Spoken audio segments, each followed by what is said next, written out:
The same parents who locked me out in the snow when I was 17 were now suing me for the ranch my grandpa left me. 20 years later, I sat across the aisle from them in probate court, while they rolled their eyes and smiled, like $3 million was already in their pockets. My mother leaned toward her lawyer and whispered the number, as if Grandpa's will was a clerical error she planned to fix before lunch. Then, through that same lawyer, she told the judge I had crawled back and manipulated a dying old man. I didn't answer. I'm a hospice caregiver. I've learned that people who throw you away need a cleaner story than the truth. But in his final weeks, my grandpa found out what really happened the night that porch light went dark, and he wasn't the only one who knew. I came with a witness. When the doors opened and she walked in beside me, my mother's smile died. For the first time in 20 years, she looked afraid. No, she said, not her. And the whole room understood. This was never just about a ranch. If you're already wondering who she was, and why one look at her face undid 20 years of my mother's lies, stay with me. I'm Josie. This is the story of the family that locked me out, the grandfather who went looking too late, and the woman they swore I'd never see again. To understand it, we have to go back to a valley in Montana and a phone call I almost didn't answer. The phone buzzed against the dash while I was still peeling off my gloves in the parking lot, the cheap ones that leave your hands smelling like a hospital, no matter how fast you get them off. I'd just come off a long shift, sitting with a man named Walter, while his lungs slowly forgot how to be lungs. Strange numbers didn't usually get answered. I answered this one. Ms. Marsh? Josephine Marsh? In a valley like paradise, where the Renos could read your porch light from theirs across 2 miles of hayfield, and the feed store in Livingston knew your business before you did. A granddaughter coming back for a rich man's funeral after 20 years was a story before she'd even parked the truck. But I didn't know any of that yet. I just knew a stranger had my full name in his mouth, and the only people who'd ever used Josephine were the ones who'd stopped using my name at all. Speaking, I said. My name is Harlan Pruitt. I'm an attorney up in Livingston.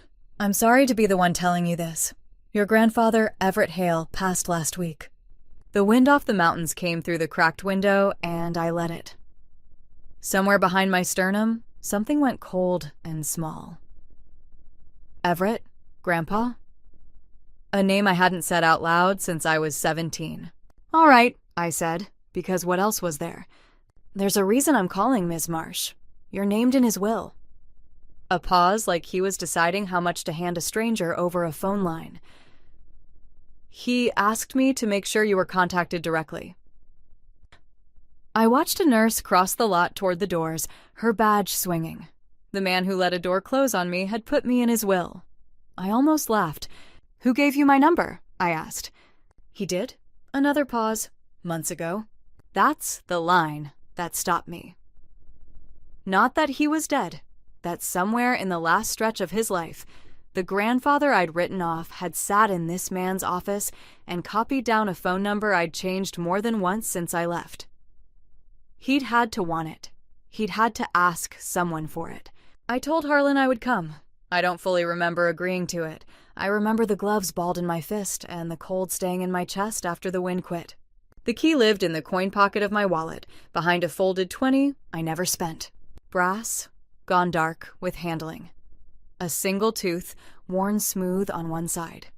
My grandmother gave it to me the summer I was 9. Pressed it into my palm on the porch of the ranch with both her hands wrapped around mine, the way you hold something you're afraid will get away from you. This opens where I keep what matters, Lorraine told me. You'll know when. I was 9. I thought she meant a treasure. I carried that key through every place I lived after I left home, and somewhere along the way, I started trying it on things. A friend's antique desk, a storage locker, a lockbox at an estate sale that made the seller squint at me. It never fit anything. After enough years, you stop expecting the things from your childhood to mean what you were told they meant. There was one more thing I kept from that porch, though I couldn't have told you why. The last good summer, Grandpa walked me out past the corral with his hand on my shoulder, his reading glasses pushed up into his hair, and he said it plain. like a fact about the weather. "This place will be yours someday, Josie." I'd laughed. I was a kid. People say things to children that they have no intention of being held to. I set the key on the kitchen counter next to the funeral notice Harlan had emailed me. Hale, Everett, the dates underneath, like a sum somebody else had finished for him. My grandmother had been gone almost as long as I had. My mother, Sylvia, said she left. She said it the way you slide a drawer shut. I stopped asking before I was old enough to know what questions I should have been asking. I turned the key over in the light. The worn tooth caught it. 20 years and still nothing fit. The next morning, I drove back toward the valley that had locked me out, carrying a key with no lock, to bury a man I had never been sure was on my side. The reading glasses were the first thing I saw when I walked into the church in Livingston. His glasses folded on top of the closed casket like he'd just set them down to rest his eyes. They were the only thing in that whole room that looked like him. Everything else looked like my mother. Sylvia sat in the front pew in good wool, a handkerchief pressed to the corner of one eye, receiving condolences like a woman hosting her own dinner. She had a way of crying that never disturbed her makeup. Every neighbor who came down the aisle got a hand clasped in both of hers. A brave little nod, the performance of a daughter holding a family together by sheer grace. Everett Hale had one child. That made her the obvious heir, the natural mourner, the center of the story before anyone thought to ask whether the story was true. I watched her build it in real time. To one neighbor, she said her father had gone peacefully, surrounded by family. I'd been 3 hours away on a hospice shift, but I let it stand. To another, she said the hardest part was making sure Daddy's land stayed in the family, where he'd want it after everything he'd worked for. The neighbor nodded, like that was a noble grief, instead of a claim being staked at a funeral. That was how the lie always worked. It never announced itself. It just got agreed to, one sympathetic nod at a time, until it was the air in the room. Then she saw me. I watched it travel across her face, surprise, then calculation, then something she folded back down into grief before anyone else could catch it. She leaned toward my Aunt Carol and said something behind the handkerchief. Carol's head turned. So did 3 others. I knew without hearing it, some version of she smelled the money. I took a seat near the back where the heat didn't reach. My shoes were loud on the old wood floor, and half a pew of people I shared blood with turned to look at me like I'd tracked something in. Carol made it as far as the end of my row. "You've got nerve," she said low, showing up. I looked at the glasses on the casket. "I came to bury him," I said, not to argue. She waited for more. I didn't give her any. She went back to her seat. There was a woman standing near the side door in a plain navy cardigan, hands folded, who wasn't crying and wasn't pretending to. While everyone else looked at my mother, she looked at me. Not unkindly, like she already knew my name and had been waiting to put a face to it. She found me on the church steps afterward, while the others filed toward their cars. "Josephine?" Up close, she had the steady, careful manner of someone who spends her days around people at the end of things. "My name's Dot Halverson. I was your grandfather's hospice nurse those last weeks." She had something in her hand. She held it out, and I saw what it was before my fingers closed on it. His reading glasses.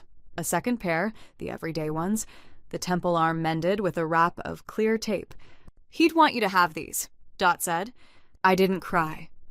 I held the frames and pressed my thumb against that taped joint until the knuckle went white and a little numb. The tape was warm from her pocket. "He talked about you," she went on, gentle, watching me the way you watch someone carrying a full glass. At the end, when a lot of folks stopped making sense, he was clear as a bell about it. He asked for you by name. "He knew where I was?" My voice came out level. I was proud of that. "He found out." She hesitated. "Late. There's things I'm not the one to tell. You talk to the lawyer, Harlan." She squeezed my arm once and let go. "Talk to Harlan, honey." She walked to her car. I stood there with 2 pairs of his glasses now, one in my hand and one on the casket behind me, and a sentence going around in my head with no bottom to it. He found out what exactly? Harlan Pruitt's office was above a hardware store that still smelled like paper and pipe smoke. He read the will out loud at a long table, my mother and Roger on one side, me on the other, like the seating had already decided something. It was a new will, signed 4 months before he died. To my granddaughter, Josephine Marsh, Harlan read, I leave the Hale Ranch and all its land in its entirety. The room stopped breathing. $3 million of land. To me. My mother came half out of her chair. That's not possible. Her face went white, then climbed straight to red. He was sick. He didn't know what he was signing. Roger had stopped looking at her. He was looking at the middle distance, and I heard him say it under his breath, like a man reading a price tag. $3 million. He was very clear, Harlan said, not loud. He set the paper down and squared its edge against the table. I drew it myself. He answered every question I asked him, twice. My mother sat back down. I watched the grief leave her like water leaving a tub, fast and all at once, and gone. Whatever came up to fill the space behind her eyes was not sorrow. It was arithmetic. By the time we reached the hallway, it had become a plan. She and Roger stood close by the stairs, heads bent, her phone already in her hand. I caught 2 words as I passed. The will. And the brightness of someone who decided to win something. Harlan walked me down to the street. At the door, he said it quietly, almost kindly. Whatever you saw in that room, Ms. Marsh, expect them to fight it. People don't let go of $3 million because a piece of paper asked them to. And nobody in that family could tell me why a careful old man had rewritten everything 4 months before he died, and made sure not one of them knew until it was read out loud. To understand what he'd done, you have to understand what they did first. So I have to take you back again, to the year the warmth went out of that house. There was a version of that house I loved before. My grandmother ran the kitchen of the ranch like a small country with one citizen who mattered, and that summer, the citizen was me.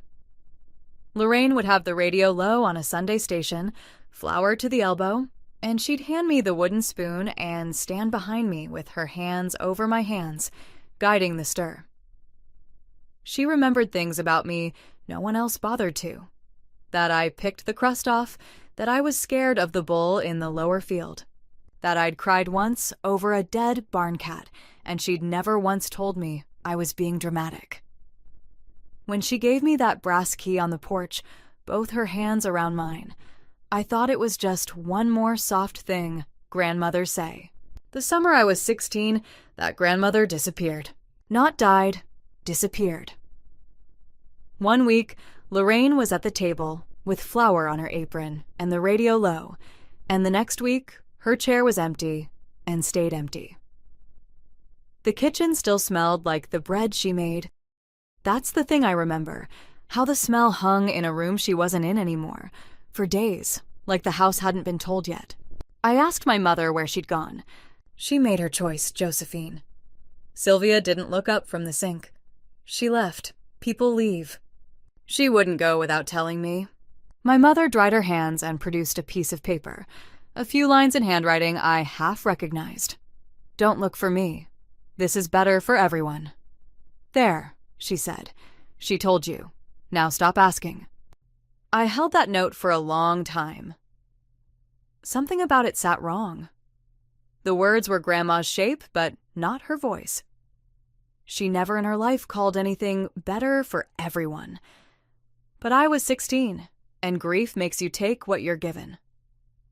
I let it go. What I didn't let go of was the key. Lorraine had pressed it into my hand the last evening I saw her. You'll know when. The house tightened after that, by degrees. Roger moved through the rooms more. My mother started getting the mail herself, every day, meeting the carrier at the box at the end of the drive, instead of letting it sit in the basket, like always. There was a drawer in the kitchen desk that used to hold rubber bands and twine and now didn't open. I noticed these things without understanding I was inside a system that someone was running on purpose. The year I was 17, I saw the thing I wasn't supposed to. It was late. I'd come down for water and the kitchen light was on. My mother sat at the table with a shoebox open in front of her and a stack of envelopes fanned across the wood. She was working through them one at a time, and a few she dropped into the sink, where they curled and browned around a little flame. The smell reached me first, burning paper, sharp and sweet. Then I saw the top envelope in the stack. It had a red stamp across the front. Return to sender. I saw my own name on it, Josephine Marsh. "What is that?" I said. She didn't startle. She just turned the stack face down, smooth as anything. "These are private. You don't know what you're looking at. Why is there mail with my name on it?" She looked at me then, and her face did something I had no word for at 17. "There's nothing here for you," she said. And she went back to the sink, and the little flame, and I went back upstairs because that was what you did in that house. I'd seen something I wasn't meant to see.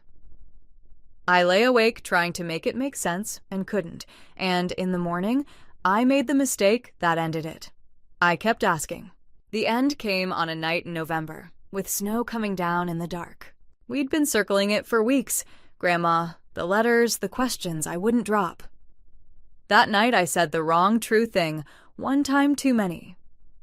I said I knew she hadn't just left. I said I'd seen the mail.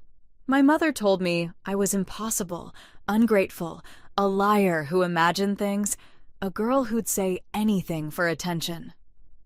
Roger stood in the doorway with his arms crossed and let her run. And when she finally ran out, he said the only thing he said all night. "Maybe a year on your own teaches you?" I thought it was a threat. It was a decision. They didn't drive me anywhere. They didn't pack a bag. They opened the front door, and I walked out onto the porch in the cold because I was too proud to beg on the right side of it. And behind me, I heard the deadbolt slide home. A heavy, final sound, metal into wood. I stood on the steps. The snow was already filling my footprints. I waited for the door to open again, the way you wait when you can't believe a thing is real. The porch light went out behind me before I reached the road. I walked the 2 miles to the county road with snow coming through my sneakers, and I kept turning to look back, and the house kept being dark. No headlights swung out after me. No door opened. That was the part that did the work. Not the cold, not the lock, but the long, quiet road, where I kept waiting to be chased and never was. By morning, I decided it was my fault, because a girl alone on a frozen highway needs a reason, and a bad daughter is a reason a child can hold. A family hiding something was too big to carry at 17, so I set that down, and I picked up the blame instead. I held on to that blame as proof of what I was. Difficult. Too much. The girl a family finally gives up on. I held it for 20 years. It would be a long time before I let myself ask the other question. Whether they locked that door because of who I was, or because of what I'd seen, Harlan called me back to the office 2 days after the funeral, and the first thing he put in front of me wasn't legal at all. It was a file, a plain manila folder with a stranger's letterhead inside. "Before we talk about the lawsuit," he said, "you should understand how your grandfather found you." The folder was an investigator's report. Photographs, my address in Bozeman, the name of the agency I worked for, a summary of a woman's whole quiet life, assembled by someone she'd never met. There was a photo of me coming out of a grocery store I didn't remember being photographed at, holding a bag of oranges, looking like nobody in particular. He had looked at that picture. The thought of it sat strangely in my chest. "He hired this man last autumn," Harlan said. "Paid for it himself, out of an account your mother didn't manage. He came in here and sat where you're sitting and said, 'Find my granddaughter.' He let that land. He went looking for you, Josephine, not the other way around. You never reached out to him. You didn't even know about the will until I read it." I put my hand flat on the table because the floor had gone strange under me. Then, why didn't he just call me? The question came out harder than I meant it. He had this. He had my address, my number. Why hire a man and rewrite a will and tell a lawyer to contact me, instead of picking up the phone and saying he was sorry? Harlan was quiet a moment. I asked him something like that, he said. He told me he didn't think he'd earned a phone call. He said he'd believed a lie about you for 20 years and helped a door stay shut, and he wasn't going to ask your forgiveness in the time he had left, because that would make it about him. He turned a page he wasn't reading. He said he'd rather spend what he had making sure the truth outlived him, so that you'd have it whether you ever wanted to see his face or not. Why now? I said. After 20 years, why now? Harlan looked at me a long moment, because he found out that what he'd believed for 20 years wasn't true. For 2 decades, the story had been simple, and it had been about me. I was the problem. I was the one who'd been let go. And here was a dying man spending his last good money to find the granddaughter he'd been told to forget. What had he believed that wasn't true? Harlan reached into his desk and brought out one more thing. An envelope, my name on the front in a shaking old man's hand, and a single sheet inside that he'd asked to be given to me before anything else. I'll come back to what the letter said. There was one line on it. Harlan read me first, because it was an instruction and the clock was already running. He wrote you a direction, Harlan said. He found the line with his finger. What you need is in your grandmother's cedar box, out at the ranch. You've always had the key. My hand went to my wallet before I decided to move it. I took out the brass key and set it on the table between us, and for the first time in my life, it wasn't a relic. It was an instrument. He said you'd know the key, Harlan said quietly. Do you?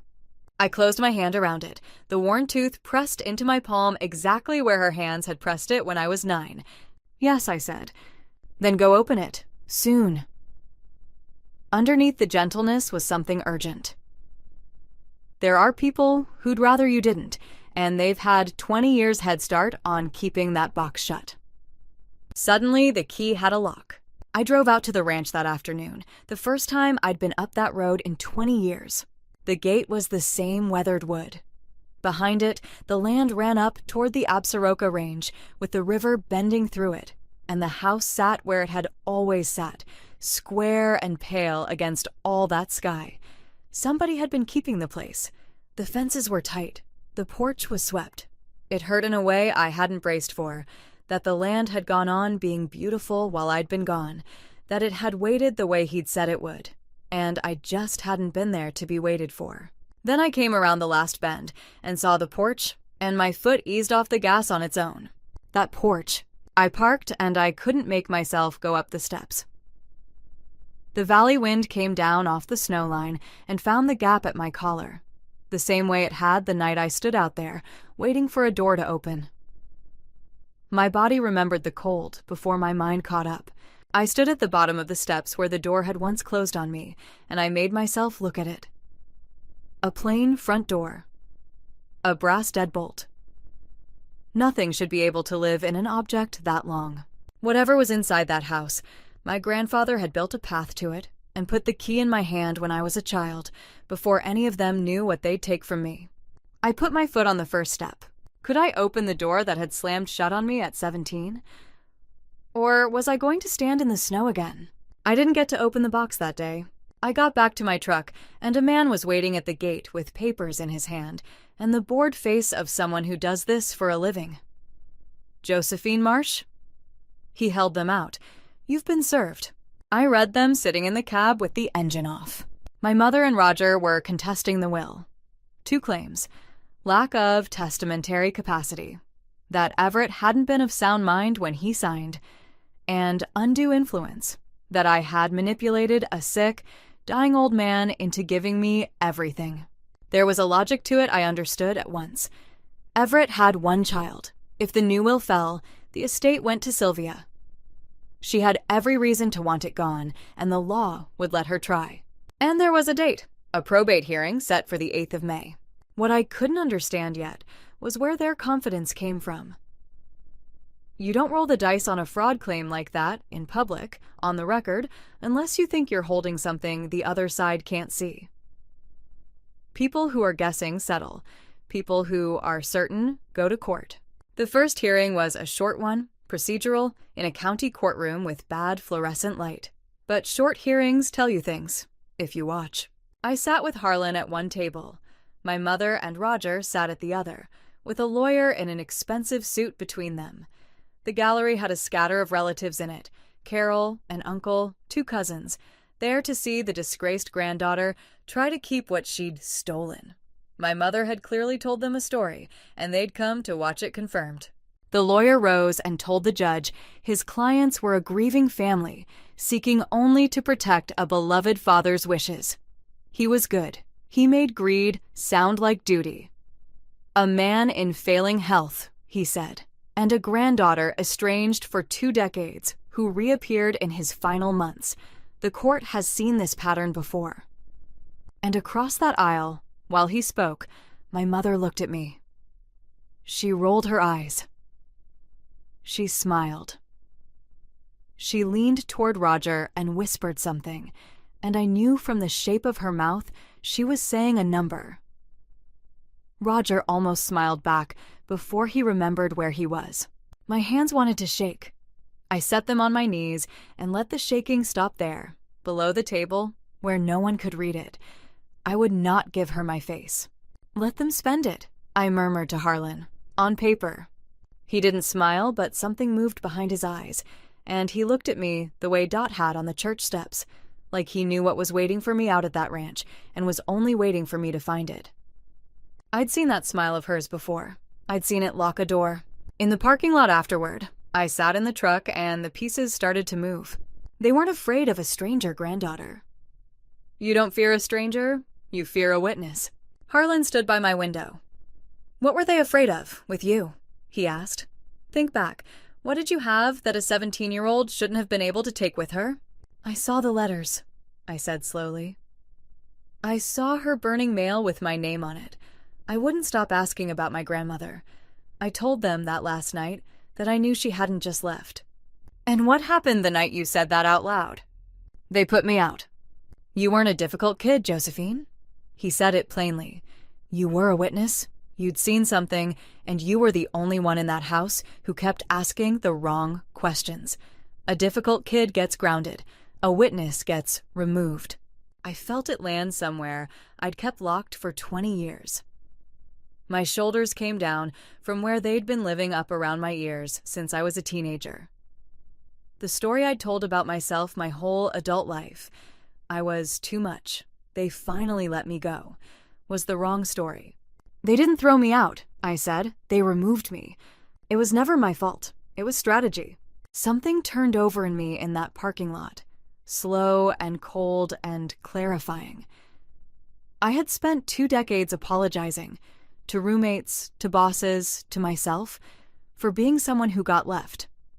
And the leaving had been a decision someone made to keep a secret. Harlan watched me through the window and didn't rush me. When you're ready, he said, go open the box. So if I was a witness, the only one left who'd seen, then there had to be a crime worth removing me over. And the proof of it was sitting in a cedar box behind a lock my grandmother had handed me when I was 9 years old. Before I go on, I want to hear from you. What do you think Lorraine left inside that box? Write it down in the comments now, before the next part, because I promise you, it's not what you're expecting. And ask yourself what you'd do 20 years out. If a dead man handed you the key, I drove back to the ranch, this time to open the thing they were most afraid of. The cedar box was on a shelf in his study, exactly where the letter said it would be. My grandmother's box, left behind in the house she'd vanished from, and filled these last months by my grandfather. I took it down. It was heavier than it looked. The brass key went in like it had been cut that morning. It turned with a small, clean sound. I knew that sound. It was the deadbolt from that November night, the exact same note of metal giving way to metal. But this one didn't lock me out of anything. This one opened. The same sound, the opposite meaning. I lifted the lid expecting something small, a piece of jewelry, a photograph, the kind of keepsake an old woman saves for a child. It was paper. The box was full of paper. Envelopes. Dozens of them. I counted them later when my hands could hold them. 91. All addressed to Josephine Marsh in my grandmother's handwriting, the script getting a little less steady from the bottom of the stack to the top. The postmarks ran across the better part of 18 years. Many of them carried a red stamp, "Return to sender." She had written to me. Not once. Not for a year. For 18 years, across hundreds of pages, my grandmother had been writing letters to a granddaughter she'd been told had cut her off, and someone had made sure not one of them ever reached me. I got the first envelope halfway open before my hands quit on me, and I had to sit down on the floor of his study because my legs wouldn't hold the rest of it. The letter inside was ordinary, and that's what undid me. She wrote about the weather. A bird at her feeder, a recipe she thought I'd like, with a note in the margin. "You always picked the crust off, so make it in a pan and cut the edges away." She remembered. She'd kept remembering, into a silence, for years. I read another. Then another. They moved through time. An early one asked, careful and bright, whether I was angry with her and said she understood if I was, and that she'd keep the porch light on regardless. A later one, the handwriting shakier, simply said she'd had a quiet birthday and thought of mine. She had counted my birthdays alone in a town I'd never heard of. Some of them held more than words. In one envelope, postmarked the spring I would have graduated high school, there was a pressed wildflower gone brown and flat, and a single line. She'd seen them coming up along the highway and remembered I used to pick them for the kitchen table. In another, there was a bill, folded into a small square, a birthday she'd guessed at, because she no longer knew if the date she remembered was the right one. She had kept guessing. Year after year, she had addressed an envelope to a granddaughter who never wrote back, carried it down to a post office in a strange city, and handed it across the counter, knowing it might come right back to her. And she did it anyway, again and again, because the only alternative was deciding I was gone, and she would not decide that. The letters weren't the record of a woman giving up. They were the record of a woman refusing to. Every few letters near the bottom, the same line came back, like a prayer she'd stopped expecting answered. "I don't know if these ever reach you. I'll keep writing until they do." She never stopped writing. I just never got them. The last postmark was from 2 years ago. After that, nothing.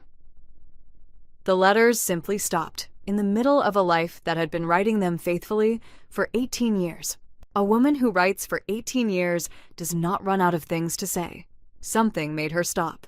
Underneath the letters, at the very bottom of the box, were 2 more things. A folded sheet of paper in a man's hand, and a small memory card in a plastic sleeve, a strip of masking tape across it with one word in his shaking print, Josie. The paper was the rest of my grandfather's letter. The part Harlan hadn't read me, the part meant for after I understood. I want to give you his words the way I read them. Slow, on the floor of that study, with the light going gold in the window. Josie, if you're reading this, you found her box, which means you finally have what I kept from you without knowing I was keeping it. They told me your grandmother left us. Walked out, ran off, didn't want us anymore. I believed it for 20 years because believing it was easier than the truth, and because the person telling me was my own daughter, and a man wants to believe his daughter. I was a fool, and I have spent my last good months learning exactly how big a fool I was. Last autumn, I was sorting old papers and I found one of her letters. Returned. Unopened. Then I went looking and I found more. And I understood that the woman I'd been told abandoned this family had been trying to reach a granddaughter who'd been told the very same lie about her. 2 people kept apart in the same house by the same hand. There is someone I wronged worse than I wronged you, by believing what I was told. They told me she left us. They told her something worse. Find her, Josie. Find her before the hearing. She is the only one besides me who knows the whole of it, and I am running out of time to be the one who tells you." The letter ended there. Find her before the hearing. The return address on the oldest envelopes was a town I'd never connected to anyone I loved, Spokane, a few hours west, across the state line. The investigator's file Harlan gave me had the rest. A current address, confirmed 2 weeks before my grandfather died. I drove out the next morning. I stood on a small porch in front of a blue door with my knuckle raised to the bell, and I could not make myself press it. 20 years had collected in that one knuckle. I knocked. The door opened, and there she was. Older, so much older than the woman in my memory. Her hair white, her hands thin. But it was her. It was my grandmother's face. Lorraine looked at me, and her whole body went still. Her hand came up to her mouth. "They sent me a notice," she said. Barely a voice at all. "2 years ago. They told me you were gone, child. They told me you'd died." The porch tilted under me. "I'm alive," I said. "Grandma, I've always been alive." She reached out and touched my face with her fingertips, like she was checking whether I'd hold up to the touch. "You're real," she whispered. Her eyes spilled over, and she didn't wipe them. "Oh, you're real. I'm so sorry. I'm so sorry I believed them." She brought me inside, into a small, clean front room with too few photographs in it. And the story came out in pieces, the way a thing comes out when it's been held too long. She told me she'd left the ranch the summer I was 16 because my mother had told her, gently, with great concern, that Everett wanted her gone, that he blamed her for things, that he'd be better off without her, that the kindest thing she could do for the man she loved was disappear quietly and not make a scene. And she'd believed it, because Sylvia was her daughter, and a mother wants to believe her daughter. So she'd gone to Spokane to spare him, and she'd written to me. Only to me, the one she thought might still want her. And the letters came back, and she told herself I was a teenager, that I'd come around, that she'd keep the light on. For 18 years, she kept a light on for a girl she'd been told didn't want her, in a city full of strangers, alone. A notice. Someone had sent this woman a piece of paper telling her I was dead. I needed to know what paper could do that to a person. She got up and went to a drawer in the next room and came back with a small box of her own. Inside, it was a child's shoe. White, scuffed at the toe, the lace still tied in a small girl's clumsy bow. "That was yours," she said. "You were 4. You ran right out of it in the yard, and I kept it because I was a sentimental old woman." Her thumb moved over the worn toe. "For years I kept it because I loved you. I'd hold it when I wrote the letters that never came back answered. It was a happy thing to hold." She set a second thing on the table beside the shoe. A folded paper, handwritten, formal. A death notice, an obituary with my name in it. "Then this came in the mail," Lorraine said, "from your mother's address, and the shoe stopped being a happy thing. It became the only piece of you I had left." Her voice held steady, which was worse than if it had broken. "When the notice came, I had nowhere to put the grief. So I kept this." I picked up the little shoe, and I could not make my hand give it back. We sat there, the two of us, and there was nothing either of us could say that words were going to survive. She had grieved a granddaughter who was alive. Someone had written out my death and mailed it across a state line to break an old woman's heart on purpose. I wanted to know whose hands had made it. It was Dot who filled in the last of it on the phone that night, with Lorraine sitting close enough to hear. "Your grandfather, those last weeks. I want you to know he was sharp as a tack," Dot said. "Folks assume a dying man is a confused one. He wasn't. Your mother handled his accounts and his appointments by then, all the day-to-day. But there were hours she wasn't there. And in those hours, he knew exactly what he was doing." "What was he doing?" I asked. "Fixing it. As much as a man can fix a thing from a hospital bed." I could hear her choosing her words. "He found those letters, and it changed him. I watched it happen over about a week. He got very quiet and then very busy. He had me help him hire the investigator. He tracked your grandmother to Spokane, and he called her himself. I dialed it for him. His hands weren't steady. I only heard his side. He said her name, Lorraine, and then he just said, "I'm sorry," over and over, and then he listened for a long time. When I hung the phone up for him, he was crying, and he said, "All that wasted time," and then he wiped his face and said, "Now we work." Lorraine had a hand pressed flat to her own chest. "He knew I was alive," she said softly. "All that time we lost. He knew at the end." "He found you with weeks to spare," Dot said. "Weeks. He'd have given anything for years. But he found you, and he believed you, and the last real work of his life was making sure nobody could ever bury either of you again. Which meant, whatever my mother had done, my grandfather considered it dangerous enough that a dying man spent his last strength assembling proof. Lying was the least of it. I was about to learn the rest. Harlan brought in a documents examiner, a quiet woman with a loupe and a steady hand who laid everything out on his long table side by side. The obituary Lorraine received. Old consent forms from the estate, the ones my mother had handled while Everett was sick. A page of his genuine signature for comparison. Lorraine's death notice, a sample of my mother's handwriting from a card she'd once signed. The examiner didn't editorialize. She worked and she pointed. "A genuine signature has a rhythm," she said. She set 2 pages side by side under the loupe and turned it so I could look. "It's written, not drawn. Watch the pen pressure here, on the real one. It's even. Now this, on the consent form. See where it hesitates, at the start of the descender? And here, a little tremor that isn't age tremor. Age tremor runs all through a signature. This one's only where the forger had to think." She moved the obituary in next to my mother's handwriting, and these 2 were made by the same hand. The way the letter R opens, the spacing, the pressure at the downstroke. Forgers can fool the eye for half a second. They can't change how their own hand wants to move. She sat back. In my opinion, to a reasonable degree of professional certainty. The decedent did not sign these forms, and whoever wrote this obituary also wrote this card. The room was very quiet. My mother hadn't only lied, she'd forged my grandfather's name on legal documents. She'd manufactured my death and put it in the mail.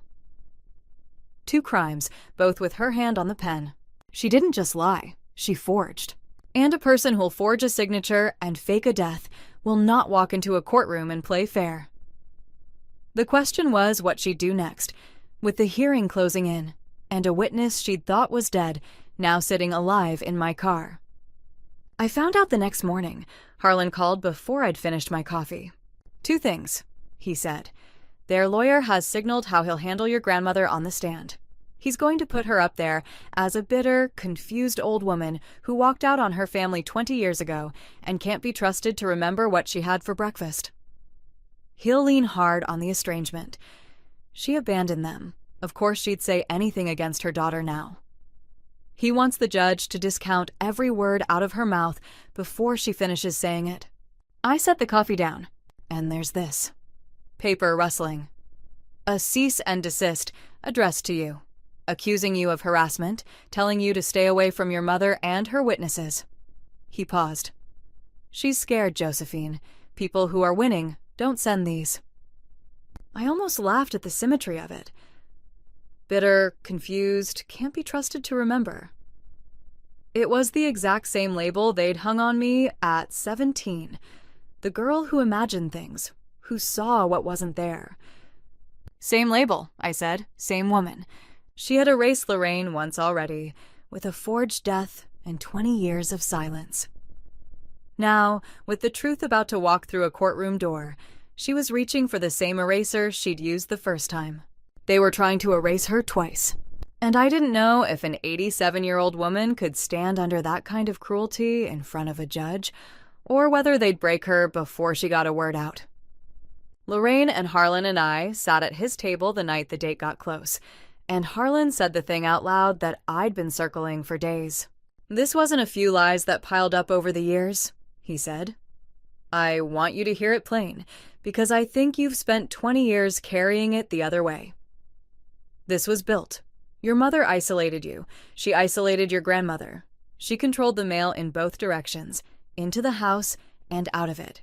She controlled what your grandfather believed about his own wife, and when control wasn't enough, she forged his name and she faked a death. That is not temper. That is not a family falling apart. It's a plan, run for 2 decades, and you were a child standing inside it. I felt the last of it let go. That low, constant pressure I'd carried since I was 17. The certainty that some flaw in me had earned the locked door. It simply wasn't true. It had never been true. Lorraine put her hand over mine on the table. Her hand was thin and cool and absolutely steady. "Don't you take a single piece of this on yourself," she said. "Not one. It was engineered, sweetheart. You were a child inside a strategy. The grown people did this, and they did it on purpose. And they will not break me on that stand, because I have spent 2 years grieving a girl who is sitting right here, and there is nothing left in me for them to scare." I breathed out something I'd been holding for 2 decades. 9 days, Harlan said. He nodded at the box of letters, the report, the examiner's findings, the obituary in its plastic sleeve. We don't argue with her. We don't raise our voices. We let the receipts speak. My mother would walk into that courtroom certain of how it ended, and she had no idea who was going to sit down beside me. The 8th of May came up bright and cold. The courtroom filled. Relatives I hadn't seen in 20 years took the gallery benches. The same aunts and cousins who'd been told, all those years, that Lorraine had run off and Josie had gone bad. My mother and Roger sat at their table in good clothes. Her lawyer rose and laid out their case in a smooth, reasonable voice. "A vulnerable man at the end of his life," he said. "A granddaughter no one had seen in 2 decades, who appeared just in time to walk away with everything." Across the aisle, my mother rolled her eyes at me. She smiled. She leaned to Roger and whispered, and I watched her mouth shape the number again, the way you'd touch something you already owned. There was one empty chair at the witness rail. Her lawyer had Lorraine's name on the list. The law required the exchange, but my mother had read that name and dismissed it.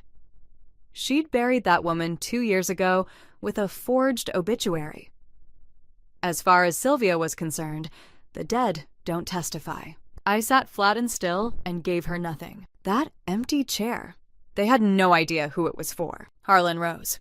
"Your Honor, we call Lorraine Hale." The doors at the back of the courtroom opened. She came in beside me. White hair, navy cardigan, her chin level. In her arms, she carried the cedar box. My mother turned around. Her smile didn't fade. It died. The color went out of her face all at once. "No." Barely a sound. "No, not her." The judge looked up, unbothered. He had the name on his list. Only one person in that room was ambushed, and it wasn't the court. "The witness will be seated," the judge said. Lorraine walked the length of the aisle, past her own daughter, and sat down. The story my mother had told for 20 years walked in on her own 2 feet and sat down 10 feet away. In the gallery, the aunts and cousins who'd buried Lorraine in their minds leaned forward as one. Her lawyer went at Lorraine the way he'd promised, fast, before she could settle. "Mrs. Hale, isn't it true you abandoned this family 20 years ago? That you're an elderly woman, estranged, embittered, whose memory of these events simply can't be relied upon?" Lorraine folded her hands on the rail. When she answered, her voice was quiet and it did not shake. "My daughter mailed me a death notice for a living child," she said. 2 years ago. I have it here." She opened the cedar box. What followed wasn't an argument. It was paper, one piece at a time, sliding across into evidence. Harlan handed up the obituary. Then the letters. 91 of them, the postmarks running back 18 years, half-stamped returned to sender. Then the examiner's report. Each thing the lawyer tried to wave off, another took its place on the clerk's table until the waving stopped meaning anything. The letters established that Mrs. Hale never abandoned her granddaughter. Harlan said. They were written and sent and turned back for 18 years. He laid down the examiner's findings, and the hand that wrote that obituary matches the hand on the consent forms in this estate. The contestant's hand, not the decedent's.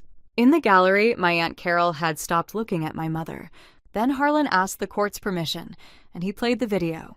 The screen woke up, and my grandfather was on it, propped against white pillows, his mended glasses on his nose, thinner than I'd ever seen him and entirely himself. The room went so still, I could hear the old building settle. He looked into the camera the way he used to look at me across the corral, like it was the last thing he'd ever get to say. My name is Everett Hale. I am of sound mind, and I am recording this because I know my daughter, and I know what she will do the moment I'm gone. I know exactly what she did. She told me my wife, Lorraine, left us, abandoned this family, and I believed it for 20 years. She told Lorraine that our granddaughter, Josephine, was dead, and mailed her a notice to prove it. She kept the two of them apart and kept them from me, with the mail and with lies, for 2 decades. And when I got sick and couldn't watch the papers, she signed my name to things I never signed. Josie, you were never the problem in this family.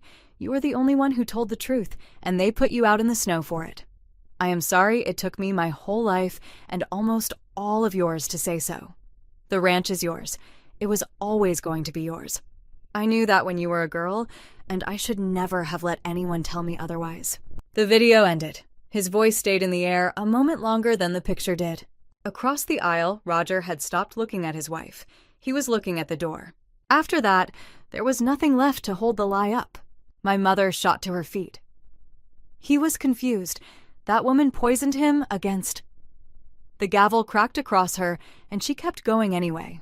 Loud now, the careful daughter gone entirely. Her own lawyer reached for her arm, and she shook him off hard enough to rock her chair. The whole gallery watched the grieving daughter come apart over a number. The performance she'd run for 20 years could not survive a minute of her own voice. The judge did not take long. The will stands, he said. He set down his papers.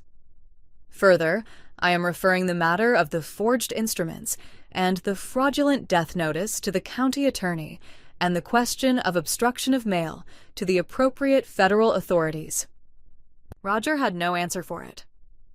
His hand was never on the pen, but he'd held the door, and the authorities would have their own questions for him. Harlan rose once more. Your Honor, one matter for the record. Mrs. Lorraine Hale is the decedent's surviving spouse. They never divorced. She is entitled to an elective share of this estate. He glanced at Lorraine, who gave the smallest nod. She declines it. In full. She wishes the record to show she did not come here for property. My mother turned to me then, across the aisle, and reached for the only weapon she had left. You owe this family. I stood up. For my whole life, I had called her my mother. I had never once said her name to her face. Sylvia. It stopped her cold. She had never heard it from me. I let the silence hold a beat. I owed you the truth. You buried it. We're done. I didn't raise my voice. I didn't need to. I picked up the cedar box, and I offered my arm to my grandmother, and we walked out the way we'd come in. If you've ever had to be the calm one in a room full of people rewriting your life, if you've ever had to set a boundary with someone who was supposed to love you and chose otherwise, tell me about it below. I read these, and I read all of them, and if this story reached you, subscribe and stay a while. There are people out there right now who need to hear that the locked door was never their fault. The story she'd told for 20 years collapsed in front of the very people she'd told it to. Spring came up the valley slow that year, the snow line retreating toward the peaks, the river loud with melt. I sat on the porch of the ranch, my porch now, and read my grandfather's letter, all the way through in the daylight, the long version, the one he'd written by hand before his hand gave out. His everyday glasses sat folded on the table beside me, where I'd taken to keeping them. The tape on the temple gone soft and yellow at the edge. I'll give you the end of it the way he wrote it, slow, because he'd earned a slow reading. I spent 20 years believing the easy story, and it cost your grandmother her granddaughter, and it cost you a family, and it cost me both of you. I can't give those years back. No one can. I can only give you the place where this family was good, before it wasn't, and ask you to make it good again, good. You were never the one we lost, Josie. You were the one I should have looked for first. Your grandmother is alone out there, and she shouldn't be. She kept a light on for you for 18 years. The least this family can do is keep one on for her. Let her grow old with you. Let the house have 2 people in it who tell each other the truth. I read it out loud to the empty porch because he never got to hear me say any of it back to him, and somewhere in the second paragraph my voice stopped working, and I just let it stop. He looked for me. In the end, he found me. On the table, in the sun, beside his glasses, sat the brass key, the one Lorraine pressed into my hand when I was 9. After all these years, it finally had a home of its own. Lorraine moved into the front bedroom that May, the one with the morning light. She brought almost nothing. A suitcase, a few photographs, and the small box with the white shoe in it, which she set on the dresser where she could see it. A happy thing again, now that the girl it belonged to was in the next room. A few mornings in, I woke to a smell I hadn't woken to in 20 years. Bread, and the low murmur of a Sunday radio station, coming up through the floor from the kitchen. I lay there and let it reach me.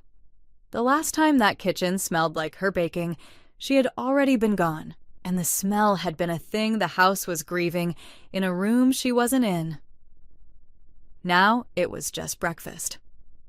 I came down, and she handed me the wooden spoon without a word and stood behind me and put her hands over mine, and we stirred. She sat beside me on the porch that first evening with a quilt over her knees, while the valley went gold and then blue. The porch light came on as the dark came down, the same light that had gone out behind me once, on a different night, in a different life. This time it stayed on. "Good night, child," Lorraine said, and she patted my hand and went inside. Later, when the house was quiet, I walked to the front door and turned the lock for the night. The deadbolt slid home, metal into wood. That same heavy, final sound I'd carried in my body for 20 years. But I was on the inside of it now, warm and home, and the one whose hand had turned it. The same sound, this time mine,